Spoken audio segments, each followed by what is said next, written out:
Bonjour à tous, bonjour à toutes, bienvenue dans ce premier débrief des Jeux Olympiques, bienvenue sur la chaîne Pixel Sport, pardon, du groupe Pixel Cube, je vais y arriver, c'est tout nouveau pour moi, c'est le lancement. Aujourd'hui, on va débriefer la première journée des JO, voilà, ensemble, on va voir un petit peu qu'est-ce qui s'est passé au travers de plusieurs rubriques que je vous proposer, détailler certaines des perfs, regarder un petit peu les coups de cœur, les belles histoires, ce qu'ont pensé les enfants des JO, c'est important. Et puis après, on fera un petit peu des news rapides de ce que j'ai retenu de la journée et on passera un petit moment en fin de vidéo pour voir un petit peu qu'est-ce qu'on va suivre demain, qu'est-ce qu'on va regarder, où va se porter notre attention. Avant, on va faire une petite digression avant. Je n'ai pas voulu les mettre dans une rubrique, mais je voulais avoir un mot pour la cérémonie d'ouverture qui a été vraiment incroyable. On est sur Twitch comme d'habitude, ça sera soit le soir, soit le matin. J'en profite pour le rappeler. Et coucou à ceux qui sont là. Il y a Mimi Molette qui est arrivée entre-temps. Bienvenue à vous. Donc, ouais, un mot sur la cérémonie d'ouverture. C'est quelque chose en général que je regarde, la cérémonie d'ouverture, mais pas non plus avec. Des fois, déjà, c'est pas forcément à des horaires très pratiques. Si c'est aux États-Unis, c'est au milieu de la nuit, donc ça va pas. Donc je regarde, mais c'est vrai que c'est un peu. Bon, me regarde les Français, et puis c'est dans un stade, c'est des spectacles, c'est assez convenu, assez traditionnel. Je suis pas trop fan. Là, c'était une masterclass. Ils ont ridiculisé toutes les cérémonies d'ouverture qu'il y a pu avoir dans le passé. C'était du coup en terrain libre avec tous les monuments de Paris, etc. Donc là, juste, on est passé dans une autre ère, à mon avis, et ça va faire date. Et aux États-Unis, pour pas, enfin, je sais pas comment on peut retourner dans un stade après ça. Donc, ouais, vraiment, j'ai vraiment adoré cette cérémonie. C'était hyper bien dosé au niveau, voilà, de tous les messages qui étaient portés, de la durée, des choses sur les bateaux. Les défilés, c'était extraordinaire. Le bateau français, l'arrivée avec la musique, tout le monde, c'était exceptionnel. Après, moi, j'ai adoré celui qui courait sur les toits. Là, c'était vraiment cette espèce de personnage de littérature mélangé entre plein d'inspirations. Voilà, avec des vues magnifiques, des superbes chants, des guest stars évidemment. Voilà, le petit clin d'œil Zidane, Jamel au début. Si vous ne l'avez pas vu, vraiment, allez vous la faire en replay, ça vaut vraiment le coup. Et la fin, ça a été une apothéose complète avec donc l'apport du drapeau olympique qui était hyper classe avec cette femme en armure. Là, c'était vraiment extraordinaire. On pensait que c'était la fin, mais non. Et la Vasque, on ne savait pas où elle était, comment elle allait s'allumer, qui allait être. À chaque fois, on pensait que ça allait être le dernier relayeur. On a vu Zidane, oh incroyable, il donne à la dalle. Quoi, qu'est-ce qui se passe? La traversée avec Nadal, Nadia Comaneci, Serena Williams et c'était quoi, Carl Lewis, je crois, le dernier, qui était dans le bateau, qui se faisait dessus parce que ça tanguait. Et ils apportent à Mauresmo et à Tony Parker et à David Douillet, etc. On a eu plein, on a eu des handballeurs, on a eu des sportifs handi, on a eu le plus vieux, le plus vieux médaillé olympique encore vivant, qui donne finalement la flamme à Teddy Riner et à Marie-Jo Pérec. On s'attendait beaucoup à Marie-Jo Pérec. Il y avait Teddy Riner qui a enflammé cette vase qui est montée dans les airs en hommage aux frères Montgolfier. J'en ai encore les poils en parlant. C'était exceptionnel. J'ai passé une soirée fantastique et les enfants ont beaucoup aimé le coup des mignons. On était tordus de rire quand on a vu les mignons. Voilà, je suis très curieux d'avoir votre avis un petit peu aussi sur cette cérémonie dans le chat là ou en réponse sur la vidéo YouTube. Mais vraiment, c'était ouf. C'était vraiment, alors humide évidemment, mais j'ai passé un moment incroyable. J'ai vraiment passé un moment incroyable. On va enchaîner avec la journée. Il s'est passé beaucoup de choses. Très belle moisson pour les Français. Et on va commencer par la perf du jour. J'aurais vraiment aimé vous parler d'Oriane Malo, vraiment. Et malheureusement, on en parlera un peu après, elle a perdu en finale, mais la journée était exceptionnelle. Du coup, on va se rabattre sur l'inévitable première médaille d'or de l'équipe de France. Comment passer à côté? Les Bleus du 7, du rugby à 7, qui sont allés l'emporter au cours d'un tournoi qui est fait des hauts et des bas, puisqu'on a démarré avec un match nul contre les États-Unis, puis une victoire, je crois que c'était contre l'Uruguay, il me semble. Donc en plus, avant la cérémonie, on voulait pas être éliminé avant que ça commence, mais avec sa victoire, on était qualifié. Défaite contre les Fidji, et puis finalement un quart de finale contre l'Argentine, grosse nation qu'on a battue. Et on arrive à cette journée, parce que ça c'était avant Aujourd'hui, cette journée, on a eu donc la demi-finale de l'équipe de France face à l'Afrique du Sud. Et on avait forcément en tête, bien sûr, l'équipe emmenée par Antoine Dupont. Enfin, emmenée. Il est membre de l'équipe, voilà, ils existaient avant, mais il les a fait quand même passer dans une dimension autre. On en parlait pendant la présentation. Ils ont gagné leur premier tournoi mondial depuis l'arrivée d'Antoine Dupont. Je ne sais pas, mais en tout cas, on l'a vu faire des belles perfs. Et il a été ce petit ajout à chaque fois à rentrer deuxième mi-temps et des impacts à tous les coups quand il est rentré. Donc en demi-finale contre l'Afrique du Sud. Donc on avait en tête bien évidemment ce quart de finale de notre Coupe du Monde il y a un petit peu moins d'un an, perdu. C'était un drame avec Antoine Dupont blessé. On savait qu'il allait partir au 7, un tour à destination très compliqué. On lui en a beaucoup voulu et au final, il permet de battre les Sud-Africains au cours d'un match vraiment irrespirable. On était derrière, ils sont revenus, puis au final, on fait vraiment le 3 à la fin. Et de nouveau, finale contre les Fidji. Fidji, double champion olympique en titre. Une énorme nation du rugby à 7. Vraiment, ils dominent ça. Les mecs viennent au JO pour ça. Il n'y a pas de débat. Et là, début de match, on prend un essai d'entrée. Et là, on se dit non, c'est la cata. C'est pas possible. Ils sont trop forts. Ça va trop vite. On n'est pas de taille. Et là, ça a été juste la révolte. On est chez eux. On plante un premier essai, match nul à la mi-temps, il me semble. On attaque la deuxième mi-temps, Antoine Dupont rentre. Première réception, clic-clac, cadrage débordement. Je passe sur le côté, je fais 80 mètres tout seul, je fais la bonne passe, remise intérieure pour le premier essai. Et là, ça s'enflamme. Et là, à la fin, c'est une masterclass.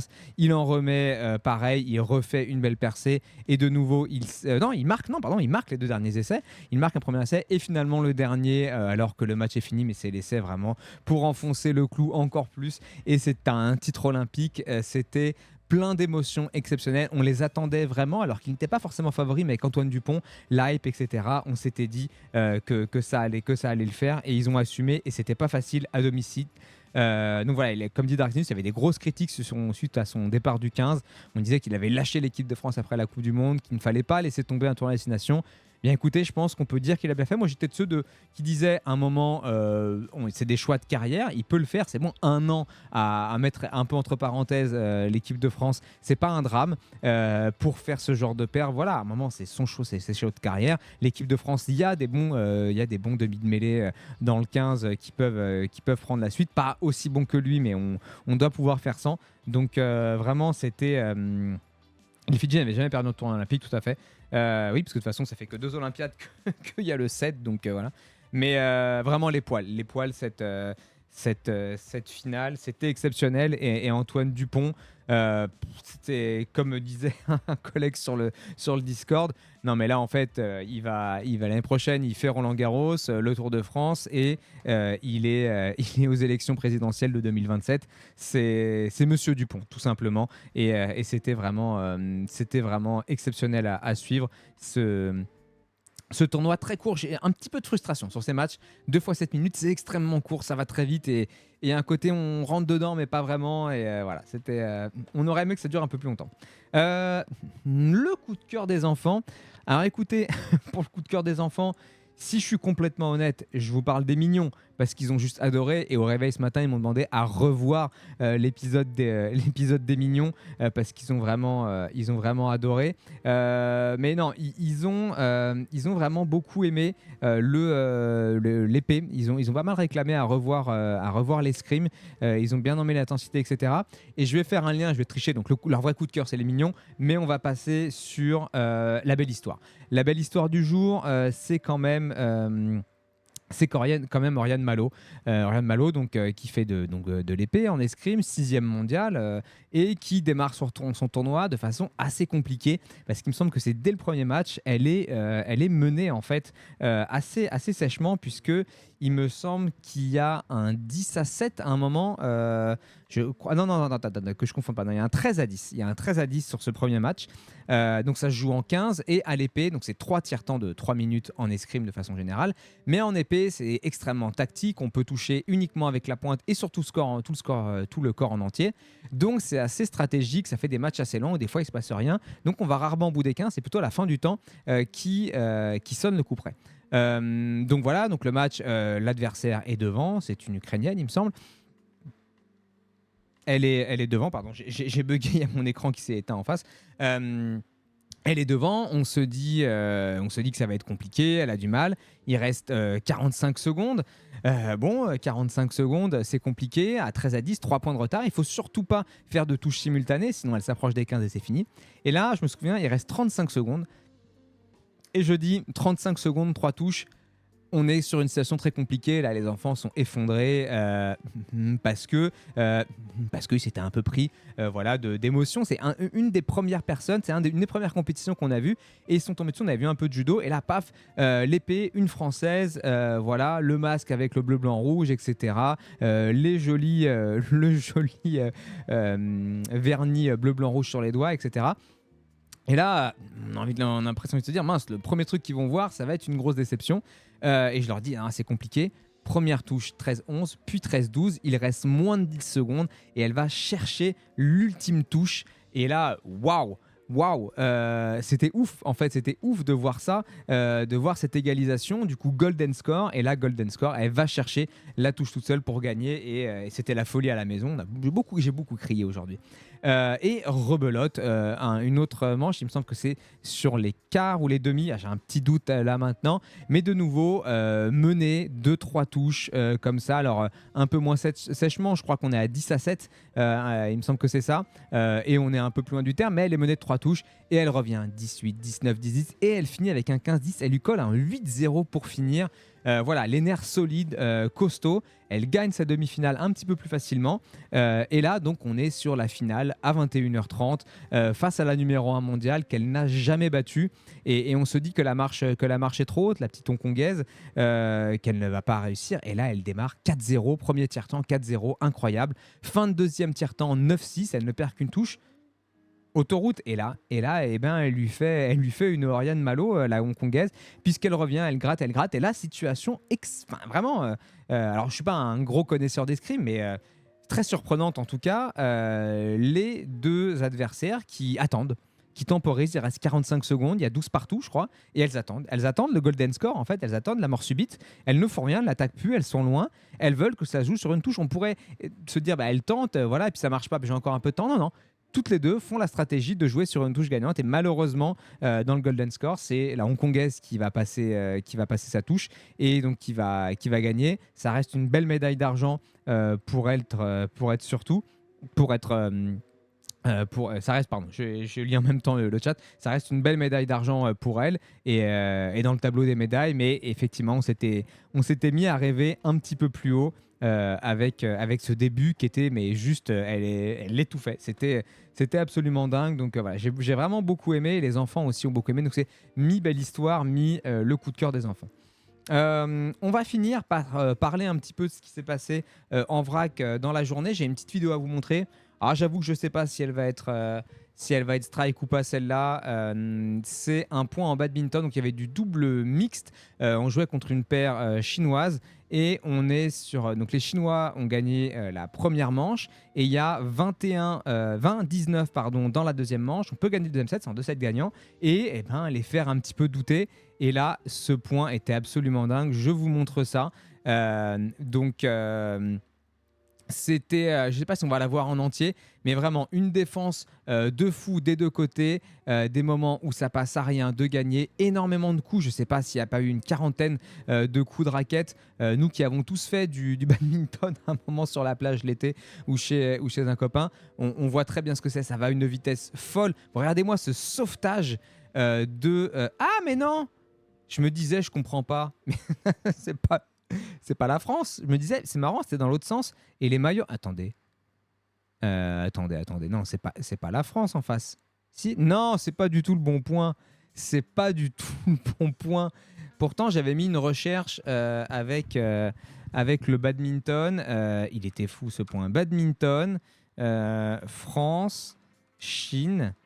Ah, il faut que je vous retrouve ce point. Le superbe point, voilà. Alors Eurosport, je vais me faire striker si je mets un point d'Eurosport, ça va pas le faire. Vous n'allez pas me trouver une page, un truc Twitter de gens qui mettent la vidéo en pirate là, et que je puisse faire ça sans me faire strike. Est-ce que ça serait pas possible? Eurosport. Allez, je le tente, on verra bien. J'espère ne pas se faire strike la vidéo. Je vais laisser la pub passer. Mais bref, ce match, il a vraiment fait vibrer. On s'y croyait, on s'y voyait à la troisième manche et tenter un exploit. Malheureusement, ça n'a pas été le cas. Ensuite, qu'est-ce qu'on a eu donc, on a eu 2 médailles en judo. Voilà. Moi, je vous avouerai que le judo, petit coup de gueule, mais c'est quand même un peu toujours comme ça depuis un moment que je regarde des grands slams, des championnats du monde, des JO. Je trouve que c'est un petit peu trop attentiste. On joue beaucoup sur les pénalités. On voit peu d'actions fulgurantes, des beaux hippons. J'ai l'impression qu'il y a une époque, les règles changent assez régulièrement. Et j'étais un petit peu déçu des combats. J'ai pas trouvé des trucs très impressionnants. Beaucoup de tension, beaucoup de. Voilà, vraiment jusqu'au bout. On se dit, est-ce que ça va passer? Mais ça se joue un peu aux pénalités, tout ça. J'étais un petit peu déçu. On ramène une médaille de bronze, une médaille d'argent. Donc c'est cool, mais au niveau vraiment de la qualité de ce qu'on a vu. Voilà. Ensuite, on va être obligé de parler un petit peu donc des deux équipes de sport co qui étaient en lice. Donc France-Danemark, donc j'ai vu un petit peu en pointillé parce qu'il y a eu des finales de natation, la finale de l'épée en cours. Donc moi j'ai laissé le match, on gagnait, il y avait genre 4 ou 5 buts d'avance, on était bien, le gardien était ultra bon, on était efficace en attaque. Et là on a laissé les Danois revenir petit à petit. On était à 15 minutes de la fin, il y avait 2 buts d'écart, je crois, on était encore un peu dans le match. Et ils se sont envolés, ils finissent à +8 ou +9, là on en parlait tout à l'heure. Un peu déçu de nos handballeurs. Alors il y a moins, il n'y a pas période de mort, on prend la plus grosse équipe dès le premier tour, ça ne présage de rien, on va rebondir, c'est peut-être la claque qu'il faut, on va gagner les matchs de poule, on va se qualifier derrière, et de toute façon le niveau est extrêmement dense en handball.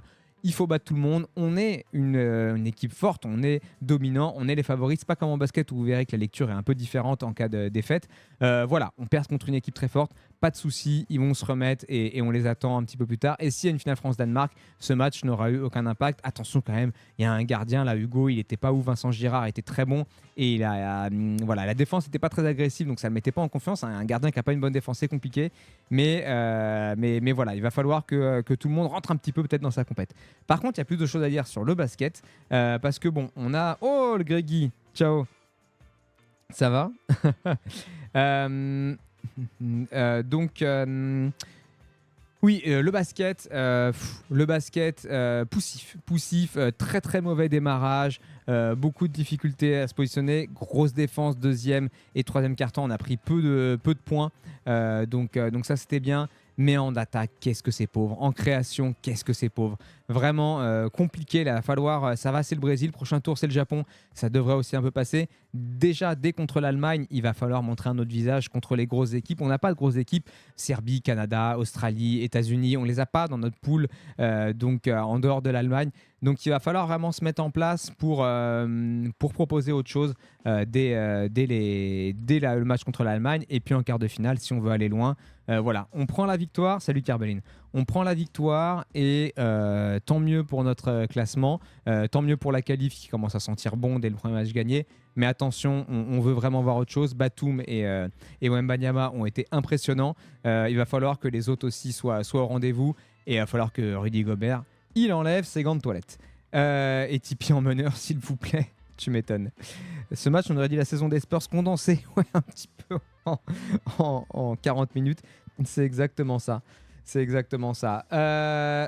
Donc, l'équipe de France de rugby, on en a parlé. Le point badminton. Allez, je vous montre ça. On vous montre le petit point de bad qui était oufissime. On va lancer ça. Peut-être je vais pas vous le mettre en full screen. Ça aidera peut-être à pas se le faire strike. On va essayer un truc comme ça. Alors, on va le mettre comme ça. Donc point de fou. Mais non, mais c'est USA Chine, mais ils m'ont remis le même point. Bon, mais il va pas me. Vous l'aurez vu tout à l'heure. Mais bon, on avait un magnifique plongeon. Il y avait le point pour la balle de match du match des Français contre les Chinois. Écoutez, tant mieux pour ceux qui l'ont vu, mais j'arriverai pas à vous le montrer. Mais c'était vraiment exceptionnel. Enfin, il y a eu des rebondissements et on sentait qu'ils étaient mais vraiment cuits quoi. Ils avaient du mal à pousser et tout. Et le Français dernière balle, il n'arrive plus à y aller, mais ça passe pas loin de basculer un set partout. Dommage. Un petit peu de tennis de table, la paire de double mixte, la marche était trop haute contre une paire de Taipei, il me semble. Voilà, ça a été compliqué et Alexis Lebrun et je sais plus qui était. Si, c'est Young qui était avec lui. Ont malheureusement perdu dès le premier tour, 4-7-1, me semble-t-il. Donc voilà, on a le surf qui débute en ce moment sur France 3, effectivement, les épreuves de l'autre côté du globe. Et écoutez, la dernière petite mention que je voulais faire, c'était le cadre. C'était le cadre, c'est incroyable, le cadre des épreuves.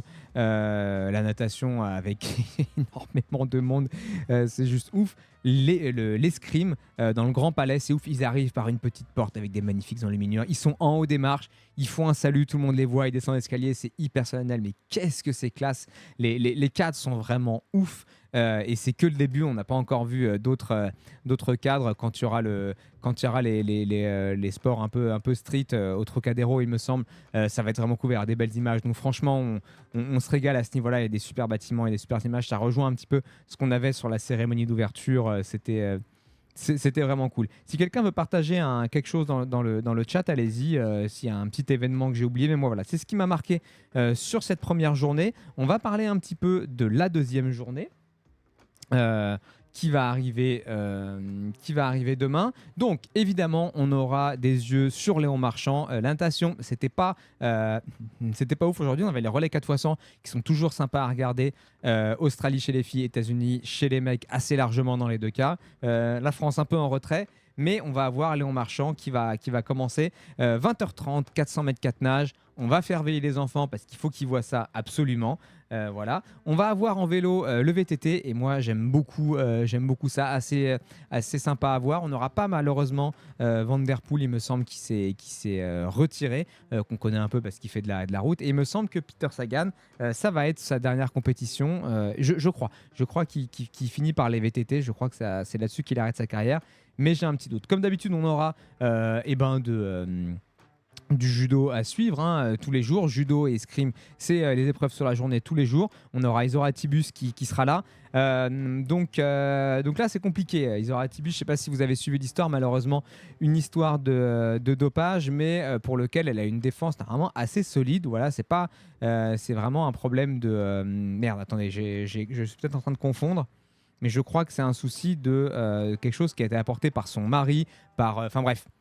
L'histoire est floue, mais en tout cas, elle a tout ça autour d'elle et c'est pour dire que c'est une grosse pression en plus, voilà, d'avoir cette chape de plomb au-dessus de soi, de ses affaires, etc. C'est jamais évident à gérer. On avait Zverev pendant Roland-Garros qui a eu un bout de son procès géré. Tout ça, c'est des choses qui vous détournent un petit peu et qui font qu'on a du mal à se mettre dedans, quoi.